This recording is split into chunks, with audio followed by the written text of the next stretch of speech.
પણ બીજી જે ચેલેન્જ છે એ સ્ત્રી હોવાને કારણે એવી છે કે જે આ ફિલ્ડ સાથે સીધા જોડાયેલા નથી, જે કદાચ જેને કોમન પબ્લિક, કોમન મેન કહી શકીએ, જેને સાંભળવું છે, મનોરંજન લેવું છે, પણ સમાવ એની સામે કદાચ મારે હસવાનું રહી ગયું કે હું એની સાથે સેલ્ફી લેવાની રહી ગઈ તો પેલી દ્રાક્ષ ખાટી છે એવી રીતે કદાચ એવી એક વાત ફેલાવી શકે છે લોકોને, એવી ફેલાવી ચૂક્યા પણ હોય છે. મારા માટે જ એમ નહીં, overall female for a profession માટે કે એ કેમ કે એ સ્ત્રી છે કે થોડી ઘણી દેખાવડી છે તો એમને સફળ થવું આસાન છે, એમને કાર્યક્રમો મેળવવા ઇઝી છે, તો મેળવી જ લે. આપણા સમાજમાં એવું છે કે looks can bring you work, એવું છે. લુક્સ અને ખાસ તો સ્ત્રી તત્વ હોવું, એમાં મેલ સિંગર પણ હોઈ શકે આવું આવી વાત કરવા માટે, અને એ પણ અમને એવું કહેતા તમારે માટે તો આસાન છે.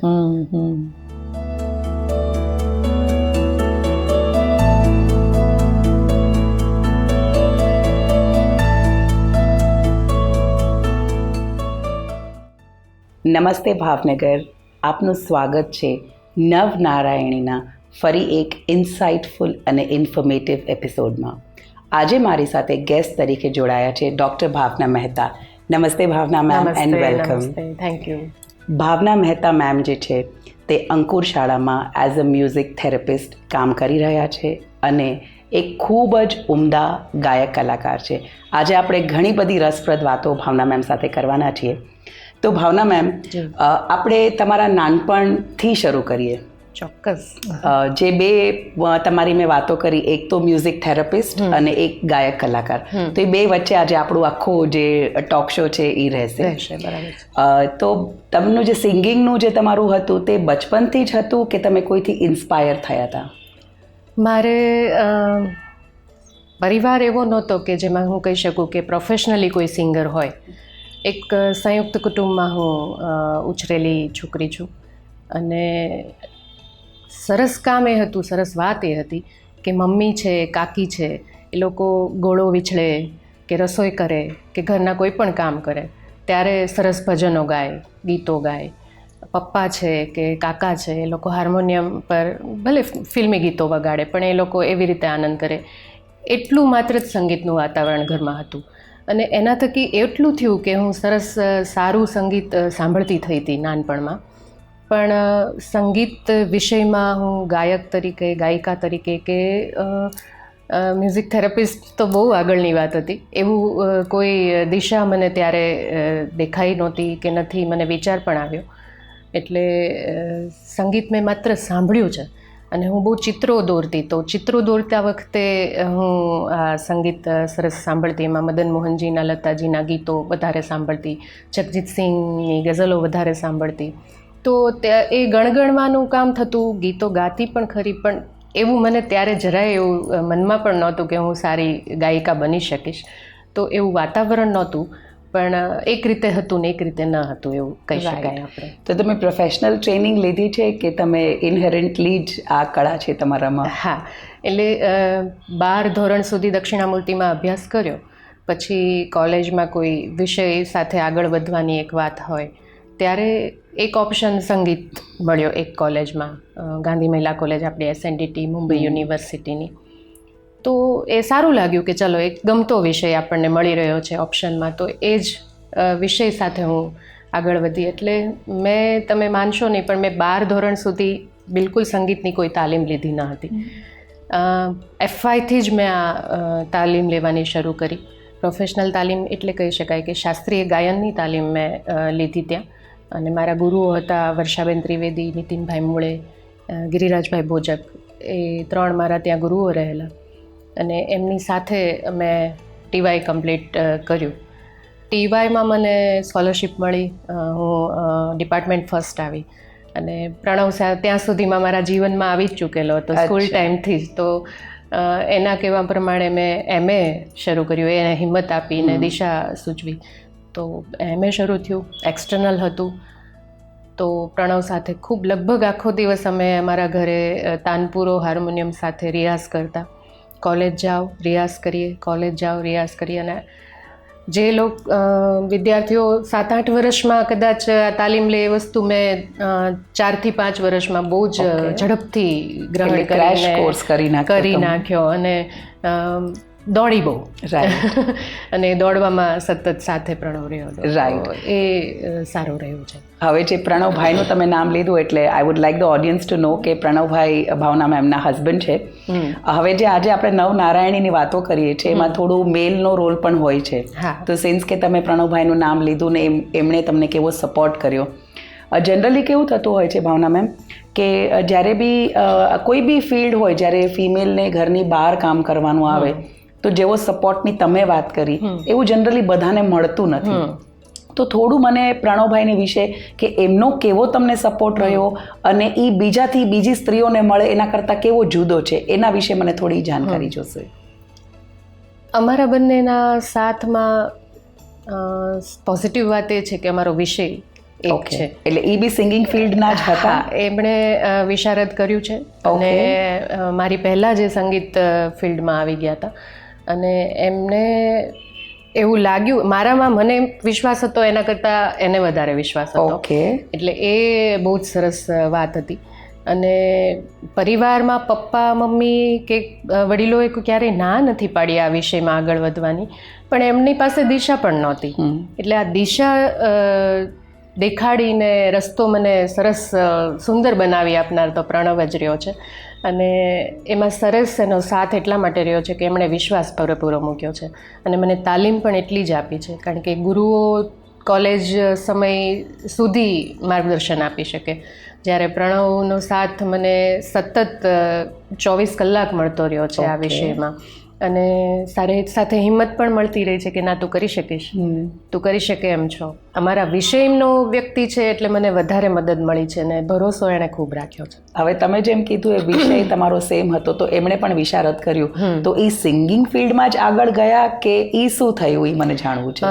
પ્રણવ સરસ ગાયક છે, એને વિશારદ સિંગિંગમાં જ કર્યું છે, પણ એનામાં બીજા ગુણો પણ સંગીતને લઈને છે. હાર્મોનિયમ બહુ સરસ વગાડે છે, એ બહુ જ સરસ કમ્પોઝર છે, તો સરસ ગીતો કમ્પોઝ કરે છે, અમુક ગીતો લખે પણ સરસ છે અને સાહિત્યમાં પણ એનું સારું જ્ઞાન છે. તો ગુજરાતી ભાષાની દૃષ્ટિએ પણ એણે ઘણા બધા સુધારા લાવ્યા છે ભાષાની દૃષ્ટિમાં, જે લાવવા પડે, જે એકચ્યુઅલી ગાયક તરીકે ઉપયોગી હોય. રાઈટ. એટલે આજનો જે ટોક શો છે એ જે આપણે નવનારાયણીના એપિસોડ્સ કર્યા એના કરતાં ઘણો ડિફરન્ટ એટલા માટે છે કેમ કે આજે જે આપણે વાત કરી રહ્યા છીએ, નોર્મલી હંમેશા જે ટોક શોઝ આપણે કર્યા એની અંદર હંમેશા આપણે એવું જોયું કે વિમેનને સપોર્ટ મળતો નથી. પણ આઈ એમ સો હેપી કે આજનો જે એપિસોડ છે એ ઘણો ડિફરન્ટ છે કે એક મેલની ભૂમિકા, એટલે જે આપણે સોસાયટીની રચના કરીએ છીએ એની અંદર જો મેલ ફિમેલ જેન્ડર બાયસ કાઢી નાખીએ, ફક્ત સપોર્ટ, જે તમે કીધું, એકબીજાને સપોર્ટ આપીએ તો લાઈફમાં કેટલું બધું નિરખી શકાય છે ને કેટલું બધું નિખાર આવી શકે છે. Yes, exactly.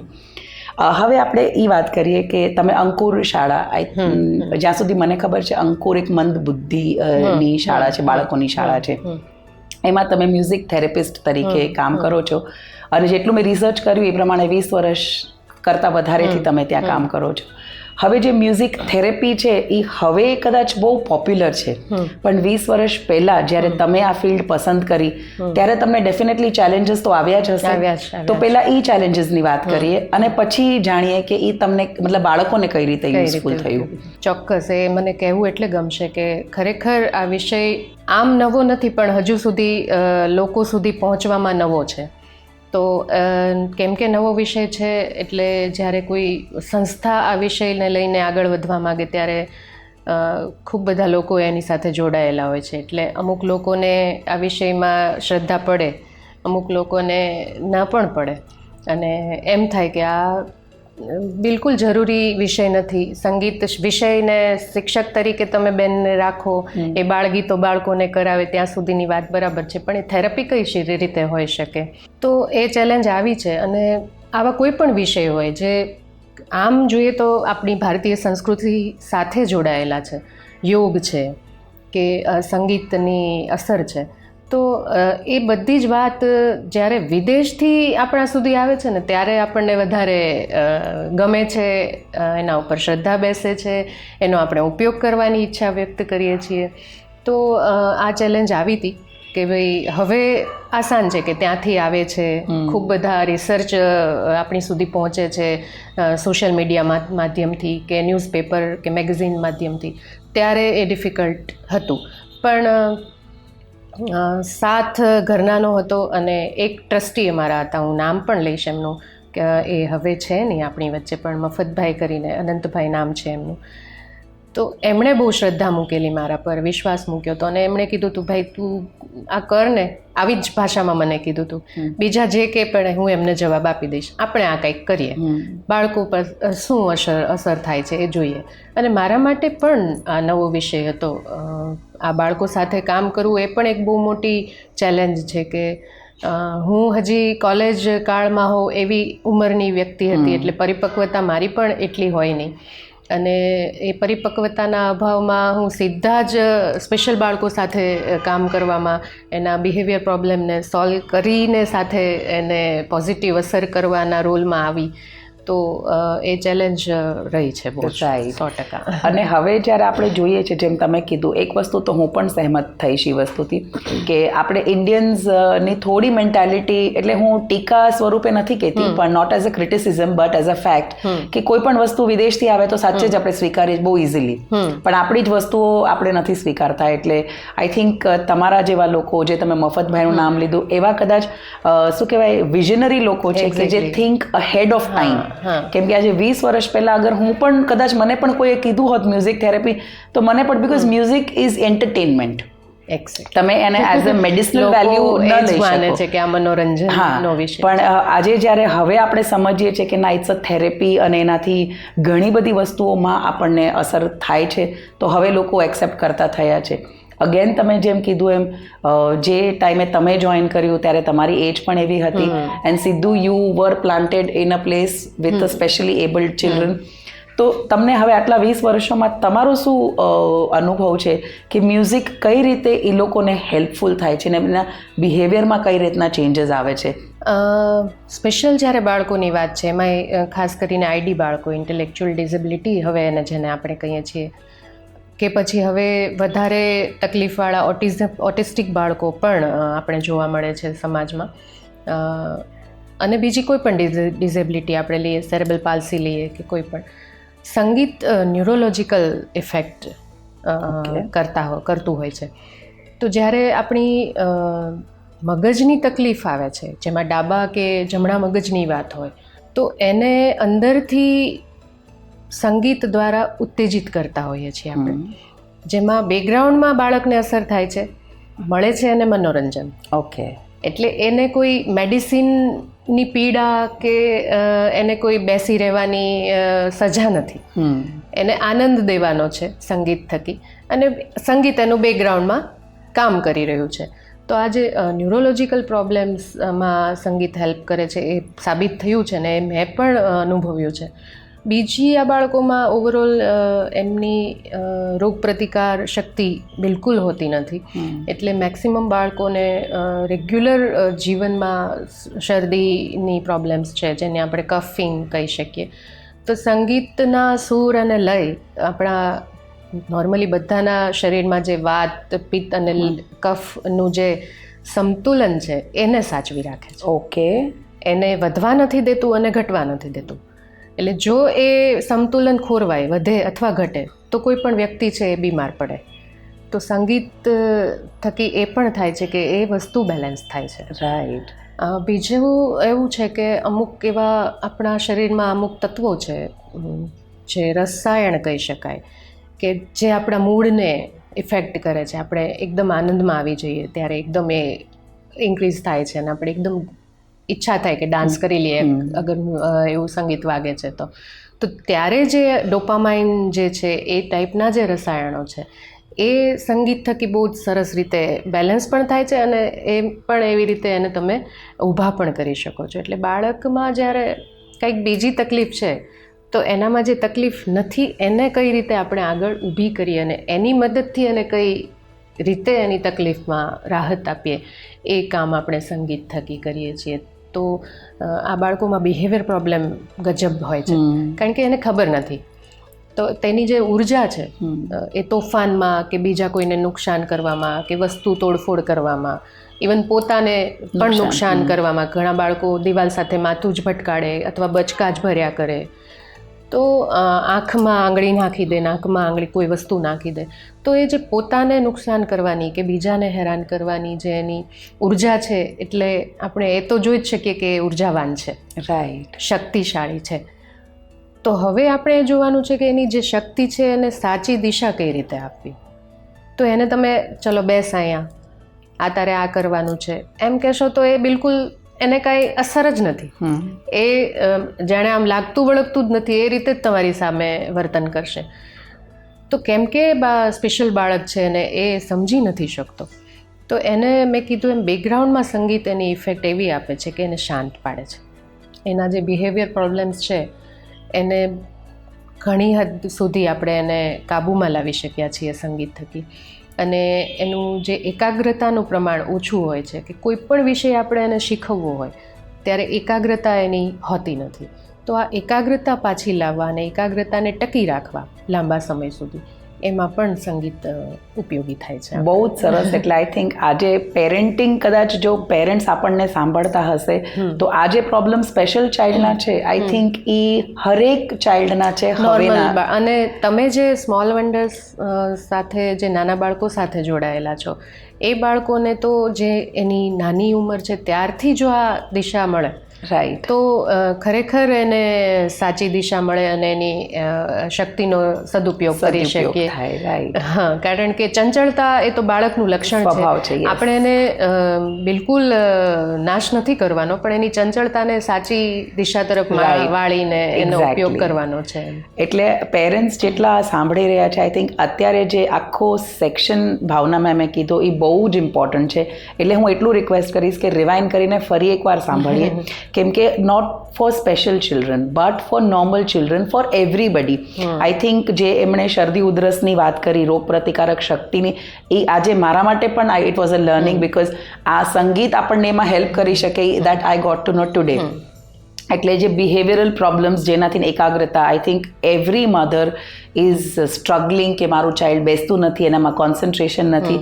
તો ક્યાંક ને ક્યાંક આઈ થિંક કે મ્યુઝિક હેલ્પ્સ. એટલે આ ફરીવાર કહીશ કે આ એપિસોડ થોડો રિવાઇન્ડ કરી સાંભળી અને અગર પ્રેક્ટિસમાં લાવીએ તો ઘણા બધા બિહેવિયરલ પ્રોબ્લેમ્સ જે છે એનું સોલ્યુશન આવી શકે. હવે જે મ્યુઝિકની તમે વાત કરો છો, મ્યુઝિક ઘણી ટાઈપના હોય છે, તો સ્પેશિયલી કઈ ટાઈપનું મ્યુઝિક છે કે જે આમાં હેલ્પ કરી શકે? કેમ કે હવે જો હું મ્યુઝિકની વાત કરીશ તો દેન આઇટમ સોંગ્સ તો મારું છોકરો એલેક્સામાં સાંભળે જ છે. સો કઈ ટાઈપનું મ્યુઝિક હોવું જોઈએ? હા, એ પ્રશ્ન એકદમ યોગ્ય છે, કારણ કે સંગીતને માત્ર લોકો મનોરંજન માને છે, તમે આગળ કીધું એમ, પણ એ મનોરંજન સિવાય પણ બહુ બધું આપણને આપે છે. તો એ કયું સંગીત આપણને એ બધી વસ્તુ આપી શકે? એમાં જોવા જઈએ તો આપણું ઇન્ડિયન ક્લાસિકલ ઇન્સ્ટ્રુમેન્ટલ મ્યુઝિક જે મેં છીએ એનો હું વધારે ઉપયોગ કરું છું, જે રાગ બેઝ મ્યુઝિક છે.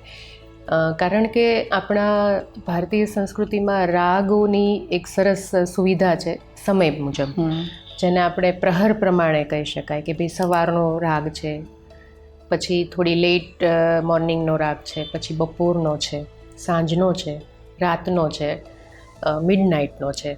તો આ બધા સંશોધનો બહુ પહેલાંના લોકોએ કરેલા છે, તો કંઈક વિચારીને કર્યા છે. તો એ જો સૂરોના જે કોમ્બિનેશન છે એ એવી રીતે લેવામાં આવ્યા છે કે એ સમય મુજબ એ જો સૂરનો ઉપયોગ કરવામાં આવે તો એની વધારે અસર થાય. તો એ પ્રકારનું સંગીત જે છે એ વધારે એટલે આપણે ઉપયોગમાં લેવું જોઈએ કે એની વધારે અસર જલ્દી થાય, રાઈટ, જેમાં લય પણ એને મુજબ યોગ્ય હોય. હા, બાળકો માટે હું એમ કહીશ કે એને સીધું આપણે શાસ્ત્રીય સંગીત સાંભળવા બેસાડશું તો બની શકે કે કંટાળો આવે એમને, મોટા લોકોને પણ આવી શકે, કારણ કે વિષય ગહન છે. તો એના માટે આધાર લેવા માટે આપણે થોડા બાળગીતો પણ લઈ શકીએ, થોડા આપણા ગુજરાતી લોકો હોય તો ગુજરાતી ગીતો પણ લઈ શકીએ, થોડા ભજનો પણ લઈ શકીએ, પણ ટૂંકમાં એવું સંગીત કે જેમાં ઓવર રિધમ કે ઓવર બીટ વાળું ના હોય, જે આપણે ડીજે ટાઈપ સંગીત કહી શકીએ, જેમાં આપણા ધબકારા અને ઘરના અરીસા પણ એવું કહી દેતા હોય છે કે આ રહેવા દઈએ, બંધ કરી દઈએ. તો એવું જે સંગીત છે એ નોઇઝ પોલ્યુશન કહી શકાય જેને, જે થેરપી માટે બિલકુલ યોગ્ય નથી. કરેક્ટ. પણ જે શાંત સુરીલું સંગીત છે, એમાં ફિલ્મી ગીતો પણ આવી શકે, જે તમને ગમે છે, ગઝલ પણ આવી શકે, જે તમને અસર કરે છે, તમારા મૂડને બદલી શકે છે. કે તમે ઉદાસ છો અને તમને એવી સેડ સોંગ સાંભળવા છે અને જે તમને તમારા મૂડને એ વખતે સાચવે છે, અથવા તમે આનંદમાં છો અને તમને થોડાક રિધમિક સંગીત સાથે ડાન્સ કરવાનું મન થાય છે, જે તમારા મૂડને એ વખતે વધારે પાવરફુલ બનાવે છે. તો એ જે અસર છે એ ટોટલી સંગીતની અસર થઈ, એ રીતે તમે સંગીતનો ઉપયોગ કરી શકો.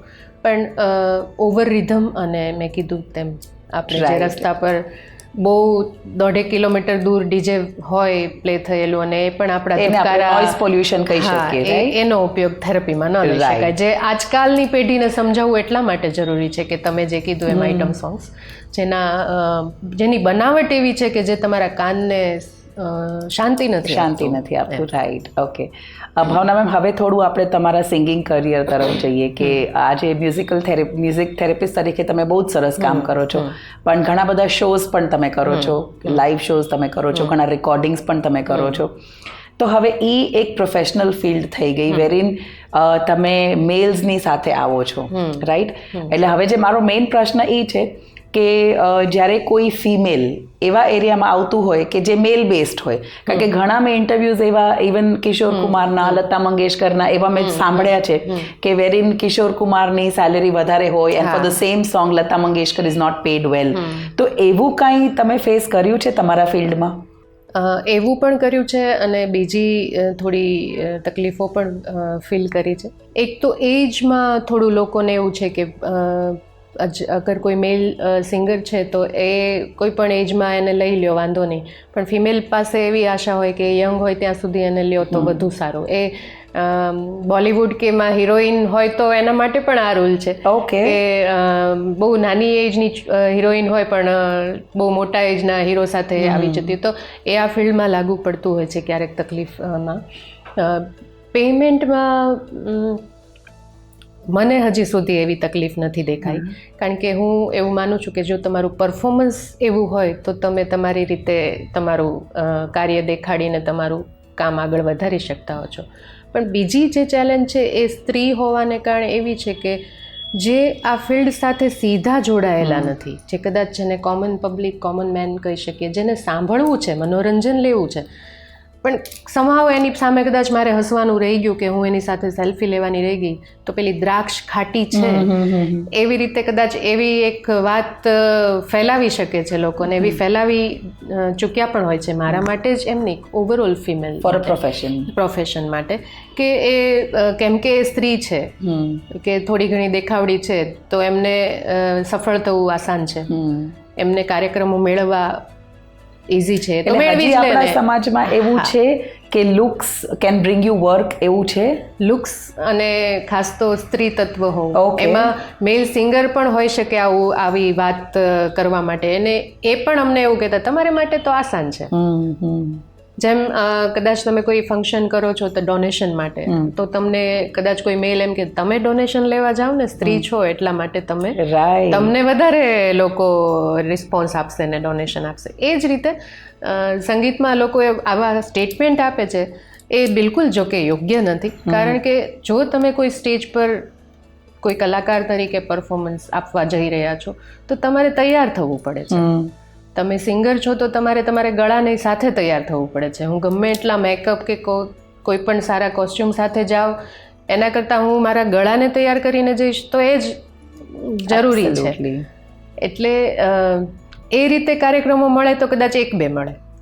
તમે ટકી રહેવું હોય તો તમારે એ મેલ હોય કે ફિમેલ હોય, બધાએ સરખી જ મહેનત કરવી પડે છે, બધાએ સરખો જ સંઘર્ષ કરવો પડે છે ટકી રહેવા માટે, અને સમાજમાં એ રીતે જ આગળ વધી શકાય છે. એટલે એ ચેલેન્જ હજુ પણ ક્યારેક ફીલ થાય છે. એક્ઝેક્ટલી. એટલે આઈ થિંક કે આવા બધા જે પોડકાસ્ટ છે એનો મેઇન ઉદ્દેશ્ય જ એવો છે કે થોડું માઇન્ડસેટ આપણે પ્રોગ્રેસિવ કરીએ, જેમ તમે વાત કરી કે અગર મને કોઈ સ્થાને પહોંચવું છે, સક્સેસફુલ થવું છે, તો talent is the way. Exactly. તમારા લુક્સ કે તમે ફિમેલ છો, ઘણીવાર એ બેનિફિટ, જેમ કે ફોર એક્ઝામ્પલ હું એમ કહું કે આપણે ટ્રાફિકનો રૂલ તોડ્યો હોય તો દેન ઓકે લેડીઝ છો ને જાઓ, વાય ઇઝ ધેટ, કેમ એ વસ્તુને, because we are a human being, irrespective હું લેડી છું કે મેલ છું.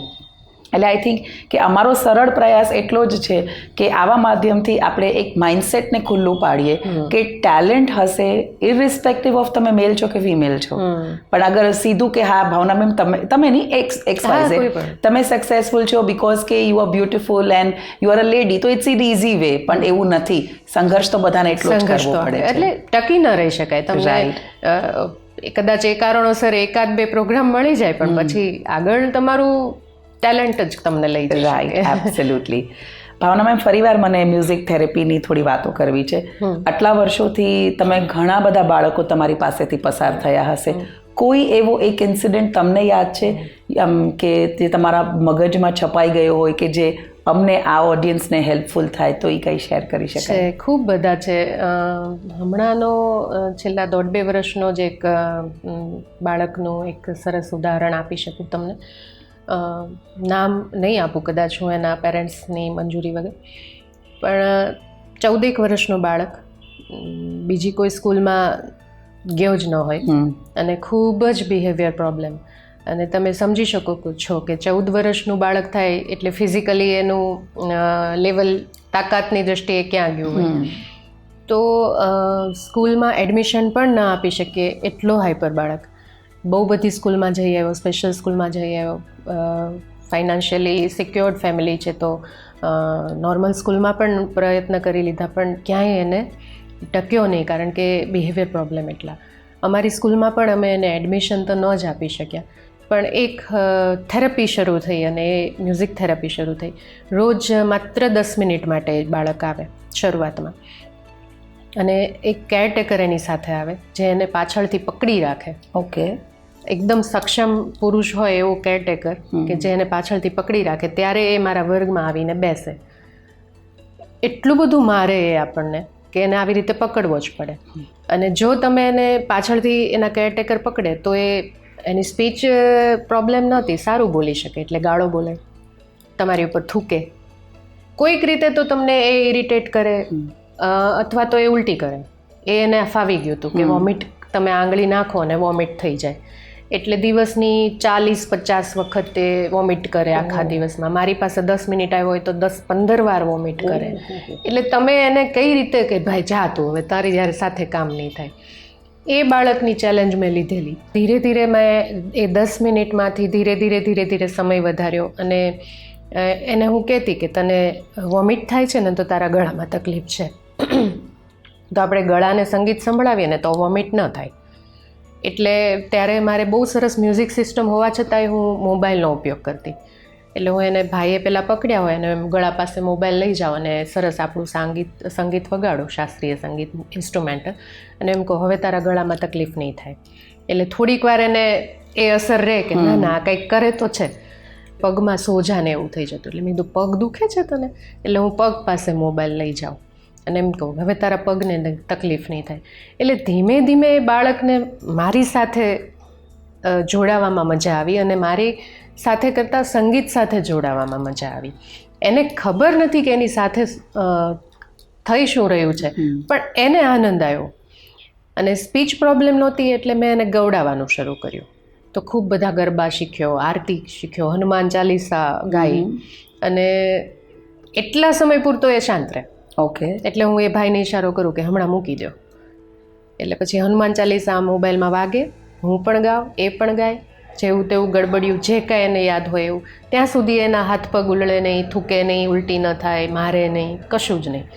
પછી પાછું એ રિપીટ થઈ જાય. એટલે ધીમે ધીમે એ જે એની જે શાંત થવાની સમય મર્યાદા હતી એ વધવા માંડી કે ભાઈ ના ચાલો 10 મિનિટમાંથી હવે અડધી કલાક આવ્યો, 15 મિનિટ વધી ગઈ તો પોણી કલાક આવ્યો. હવે એ બાળક 11:30 થી 5:30 ટિફિન લઈને સ્કૂલે આવતો થઈ ગયો છે 2 વર્ષમાં. My god, it's a great achievement. અને માત્ર સંગીતની એટલે વાત કરીશ કે શરૂઆત તો મ્યુઝિક થેરપીથી જ થઈ હતી. પણ હા, એ પણ છે કે કોઈ પણ બાળક હોય એને મ્યુઝિક થેરપીની સાથે એને એના ઉંમરને યોગ્ય બીજી કોઈ પણ વિષયની તાલીમ પણ મળવી જોઈએ, સ્કૂલની લાઈફ પણ મળવી જોઈએ, એના મિત્રો પણ હોવા જોઈએ. ટૂંકમાં બધાની અસર ભેગી થાય ને ત્યારે એક સરસ અસરવાળું આપણને રિઝલ્ટ મળતું હોય છે. માત્ર એક થેરપીની અસર ન જ કહી શકાય, બીજી થેરપીઝ પણ ઉપયોગી હોય છે અને સ્પેશિયલ એજ્યુકેશન પણ એટલું જ એમાં મહત્વનું છે. એમ અને આ જે તમે આખો ઇન્સિડન્ટ અત્યારે શેર કરતા હતા ત્યારે મારા મગજમાં આ મેં પ્રિપેર નહોતો કર્યો ક્વેશ્ચન, પણ મારા મગજમાં આવ્યો કે પેશન્સ કેટલું રાખવું પડતું હશે તમારે, કેમ કે હું વિઝ્યુઅલાઇઝ કરતી હતી બાળક તમારી સામે હોય, વોમિટ કરે. આજે મારું પોતાનું જન્મેલું બાળક હોય ને, મતલબ મેં જેને જન્મ આપ્યો હોય, એ પણ જો આવું બિહેવિયર કરે તો કદાચ હું પણ વાઇલ્ડ થઈ જાઉં. હર્ષાબેન, અમે સ્કૂલના કબાટમાં એક જોડી કપડાં રાખીએ છીએ, કારણ કે કોઈ બાળક હાઈપર એટલું થાય તો તમારું જે ડ્રેસ હોય એની સાઈડની સિલાઈ હોય ને એ જઈ લે, એ સીધું એક જ ગાયે ફાડી શકે, એટલી બધી તાકાત. કારણ કે એની મેં પહેલાં જ કીધું ઉર્જા છે, એને એ ખબર નથી કે એ ઉર્જાનો ઉપયોગ ક્યાં કરવો છે. એટલે એને જ્યાં કરવી છે એ નેગેટિવ વસ્તુમાં વધારે જલ્દી કરે છે. એટલે પછી તમે એ વસ્તુ ધીરજ, સાચું કહું તો મને મારા બાળકો થકી જ આ ધીરજ આવી છે. એટલે હું ધીરજ શીખવાડવાનું કામ એ મારા બાળકોએ જ મને કર્યું છે, એમ કે ના આ ન કેમ થાય, આનામાં તકલીફ છે, મારે સંગીત થકી એને મદદ કરવી જ છે. તો જો હું થાકી જઈશ તો એને તો ખબર જ નથી પડતી કે એને કંઈ તકલીફ છે, મારે દૂર કરવાની છે, મારે એને સુધારવાની છે, તો મારે તો ધીરજ પહેલાં જોશે. એબ્સોલ્યુટલી.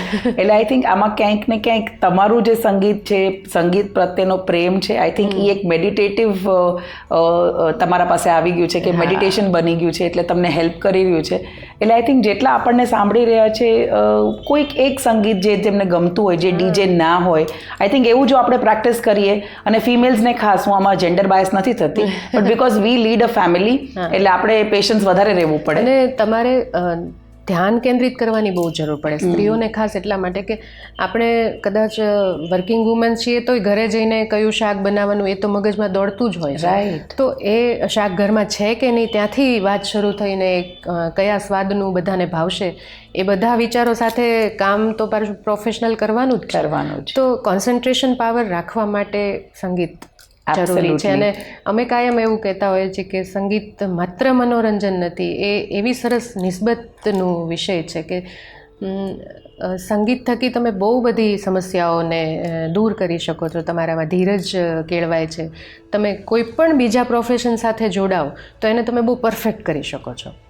આજે કદાચ હું સિંગર ન હોત અને હું માત્ર સંગીત વિષયમાં ભણી હોત તો એ મને બીજા વિષયમાં ઉપયોગી થઈ શક્યું. તમે કદાચ ઘણા ઉદાહરણો એવા જોઈ શકશો કે જે કોઈ પણ કલા સાથે જોડાયેલી વ્યક્તિ હોય ને, એના કોઈ પણ ફિલ્ડમાં જાય તો એ બેસ્ટ આપી શકે છે, એટલા માટે કે એને એ પાવર મળી જાય છે અંદરથી. એ પછી ધીરજનો હોય કે એકાગ્રતાનો હોય કે એકબીજા સાથેની કોમ્બિનેશનમાં સાચવવાની વાત હોય, સંબંધો સાચવવાની વાત હોય, સમજણની વાત હોય, આ બધી જ વસ્તુ કલા થકી અને એમાંય ખાસ સંગીત થકી મેચ્યોર આપણને બનાવતા હોય છે. એટલે આઈ થિંક કે આપણે આપણી હોબીઝ નાનપણમાં જે હતી, બધામાં નાનપણમાં કાંઈ ને કાંઈ હોબી રહી જ હોય, પણ એઝ ટાઈમ પાસીસ આપણે પ્રોફેશનલ કે આપણા ઘરના ફિલ્ડમાં એટલા બધા બિઝી થઈ જઈએ, તો આઈ થિંક ભાવનાબેને સરસ મજાનો એક દરવાજો ખખડાવ્યો છે કે એ હોબીઝને પાછું આપણે સ્થાન આપી દઈએ. અને એબ્સોલ્યુટલી કદાચ 10 મિનિટનો મી ટાઈમ, ફિમેલ હોય કે જેન્ટ્સ હોય, વોટેવર, પણ 10 મિનિટનો મી ટાઈમ તમને જે ગમતી પ્રવૃત્તિને કરો, થોડા ક્રિએટિવ બનો, તો ઓટોમેટિકલી પેશન્સ, જે હડબડીની સ્ટ્રેસફુલ લાઈફમાંથી આપણે પસાર થઈ રહ્યા છીએ, જે ડિઝીઝીસ 40, 50, 70 વર્ષે આવતી હવે 20-25 વર્ષના બાળકોને આવવા માંડી છે, તો આઈ થિંક ક્યાંય ને ક્યાંય આપણે જ થોડી લાઈફસ્ટાઈલ ચેન્જીસ કરીએ તો it is going to be a great help to all of us. ચોક્કસ. અને તંત્ર આપણું જ આપણે વીખીએ છીએ અંદરનું, તો એ બેલેન્સ તો કરવું જ પડશે. એબ્સોલ્યુટલી. સમાજમાં અત્યારના સમય મુજબ દોડવું છે, બાળકોને આપણે દોડાવવા પણ પડે છે, તો એના તંત્રને થોડાક વિખેરવા પણ પડશે, પણ એને બેલેન્સ કરવા માટે કોઈ પણ એક કલા, અને જો સંગીતને તમે એઝ અ મેડિસિન લ્યો તો એ તમને કોઈ નુકસાન તો કરવાનું નથી. તમે તમારા મી ટાઈમ ન મળે, કાંઈ 5 મિનિટ બેસીને સાંભળી શકો એવું ન મળે, તો તમે તમારા કામ કરતી વખતે પણ એ સાંભળી શકો સાંભળી છો, શકો તમે છો. રસોઈ કરતી વખતે પણ સાંભળી શકો છો, અથવા તો કોઈ મેલ છે અને પોતાનું દાઢીનું કામ કરે છે કે દાઢી બનાવો છો ત્યારે પણ સાંભળી શકે છે. Absolutely. સંગીત છે, તમે એનો ચોરીને ક્યારે ઉપયોગ કરી લ્યો છો તો એ તમને તમારા આખા દિવસને સરસ કરી શકશે. પોઝિટિવ કરી શકે છે. વન્ડરફુલ એ વન્ડરફુલ. હાથ તમારા હાથમાં છે. એબ્સોલ્યુટલી. ભાવના મેમ, આપણી જે રોજિંદી લાઈફસ્ટાઈલ છે એની અંદર સંગીતને કઈ રીતે આપણે જગ્યા આપી શકીએ? સંગીત આમ તો એની જગ્યા લઈ જ ચૂક્યું છે.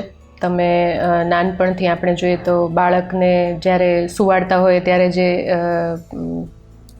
સરસ આપણે એને ગીતોથી સુવાડીએ છીએ, હાલરડા ગાઈએ છીએ, બાળકને અહીંયા રાખીને થપથપાવીએ છીએ. જો એ થપથપાવવાની વાત છે તો એ સરસ એક લય છે જે એના શ્વાસ સાથે અને એની દૈનિક ક્રિયાઓ સાથે જોડાઈ જાય છે. સામાન્ય રીતે હાલરડા ગયો કે હાલરડાથી મરશિયા સુધીનો કોઈ પણ સંગીત ગયો, એમાં આપણા આનંદના લગ્ન ગીતો પણ આવી જાય, કોઈ પણ તહેવારો હોય તો એના સ્પેશિયલ ગીતો પણ આવી જાય. આપણે દેશ માટે કંઈ કરવું છે તો દેશની માટે લાગણીઓ વધે કે હિંમત વધે એવા પણ શૌર્ય ગીતો પણ આવી જાય. તો આ બધા જ ગીતો છે આપણા કોઈક ને કોઈક રીતે આપણી સાથે જોડાયેલા જ છે. અને જે ખરેખર જોવા જઈએ તો થેરપીનું કામ બેકગ્રાઉન્ડમાં તો કરે જ છે. આપણે જોઈએ છીએ કે સૈનિક હોય એની હિંમત વધારવા કે દેશ પ્રેમ વધારવા આપણે એવા ગીતો સંભળાવીને સાંભળેલું છે કે જુસ્સો વધારી શકીએ છીએ એમ. અને બાળકોમાં કંઈક સ્પોર્ટ્સને રિલેટેડ કંઈ કોઈ ઇવેન્ટ હોય તો એમાં પણ બેકગ્રાઉન્ડમાં મ્યુઝિકનો ઉપયોગ કરીએ છીએ કે જેથી એનો જુસ્સો વધે. એબ્સોલ્યુટલી. એટલે હા, હવે હું એ કનેક્ટ કરી શકું છું, કારણ કે કોઈ પણ અમારે ઇવેન્ટ હોય ને તો હંમેશા સ્ટાફને હું પહેલાં એ કહું કે બેકગ્રાઉન્ડમાં મ્યુઝિક તો આપણે જોશે જ, પણ આ કનેક્શન મને મળ્યું નહોતું. એટલે I think A very very valid point. પેલું ઘોડાને કેવું છે કે એને પેલું અહીં બાંધે ને કે અહીંયા નથી જોવાનું, અહીંયા નથી જોવાનું, સીધું જોવાનું છે. તો એ જ રીતે સંગીત સાથે તમે જ્યારે કોઈ પણ પ્રવૃત્તિ કરો છો ત્યારે તમારું અહીંયા ધ્યાન નથી જતું, અહીંયા ધ્યાન નથી જતું, ફોકસ. તો એ તમારી રસ્તો પણ પકડી રાખે છે અને તમારે જ્યાં પહોંચવું છે ઝડપથી સારી રીતે આપી શકે છે. હવે આટલી સરસ વાતો કરી છે ને આટલા સરસ સિંગર મારી સામે છે, તો આઈ થિંક કે એક મારું જો તમે એક ફરમાઈશ પૂરી કરો ને ત્યારે પછી આપણે આ શોને એન્ડ કરીએ તો મને ગમશે. તો ચોક્કસ. તો મેં તમારું હમણાં જ એક લાઈવ શો હતો એમાં સાંભળ્યું હતું વાલમ, બધાનું ફેવરેટ સોંગ છે અને તમે ગાયું ને ઇટ વોઝ વન્ડરફુલ. તો એની 2 પંક્તિઓ જો તમારી મરજી હોય તો. ચોક્કસ. રોજ રાતે કે સવારે ચાલતા ફરતા હું અને તારા વિચારો મારતા ગપ્પા, તારી બોલકી આંખો જાણે ખોલતી વાતો, હર વાતમાં હું ભાન ભૂલું રે કે વાલમ આવો ને વાલમ આવો ને કેવી આ દિલની સગાઈ કે માંડી છે લવની ભવાઈ, હોતા થયા થયા તા થયા થયા તા થયા કે વાલમ આવો ને મન ભીંજાવો ને આવો ને કેવી આ દિલની સગાઈ કે માંડી છે લવની ભવાઈ, હોતા થયા તા થયા હો. આપની સાથે વાતો કરીને ખૂબ જ મજા આવી Bhavna ma'am. Thank you so much for being with us. Thank you.